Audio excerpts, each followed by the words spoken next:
From 1965 comes Libido, a kind of Proto Giallo movie. This is just kind of wonderful on certain levels. I can understand people not enjoying this as much. It's basically four characters. So we have Paul, who is the guardian of Christian, a man who was severely damaged by his psychosexual father and the things that he did to women in his ancestral house. Now, these men, along with their wives, Helene and Bridget, are going to travel back to this house to try and help Christian overcome this trauma that he has. It's only going to be the four people.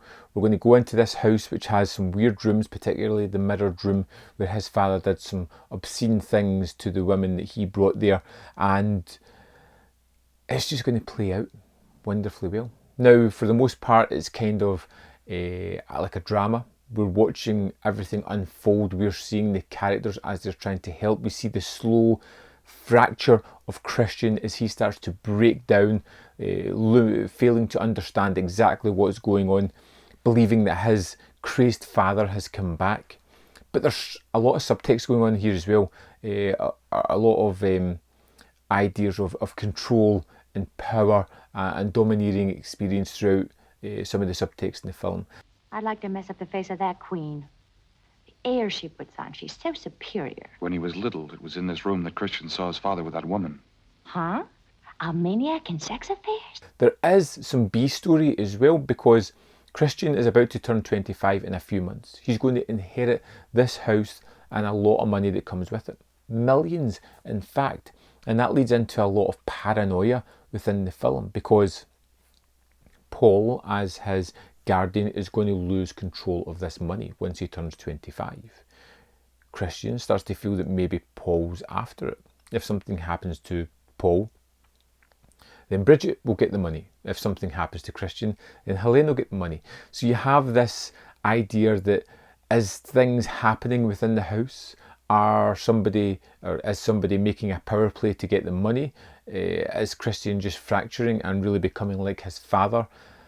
It plays on all these different levels throughout the film, and you're never quite sure what's going on. But it's rather, I want to say sedate for the majority of the movie, but it's not. It has this underlying current of something's just not quite right.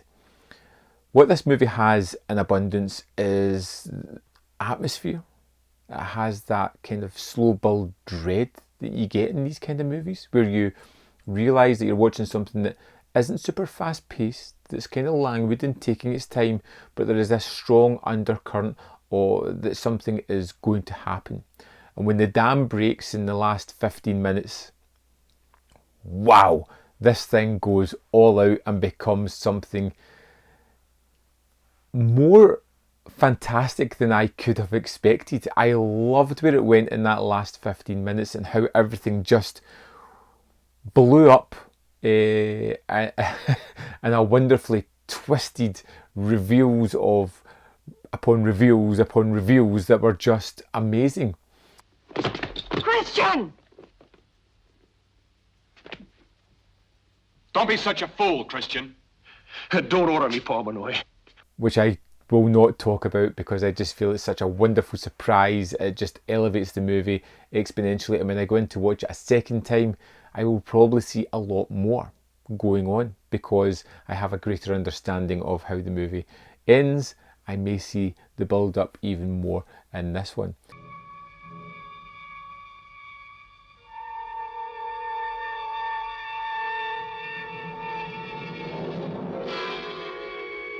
I loved all the characters and all the duality of them. We have what they show on the surface. We've got what they do behind scenes, behind closed doors in the film, showing a second persona. We've got the presumed persona as people's paranoia takes over and starts to create monsters out of friends. This is a real kind of fun chiller, a thriller movie, one that kind of gets under the skin. I thought the cinematography was wonderful, using the black and white photography to really create mood and atmosphere, and it does it exceptionally well. Libido was my kind of movie. Took its time, built its characters, and then had a crazy final 15 minutes that made everything even better in my mind. I would love to know if you've seen Libido. If you loved it or hated it, fell somewhere in the middle. Let me know in the comment box below. While you're down there, hit the like button because it really helps these videos. Up here is where you can find more content if you want to see more of my stuff. And in the description box below is links to the Patreon, the membership program, and manvfilm.com. All ways in which you can support me. Thanks for watching, and I'll see you next time on Man v Film.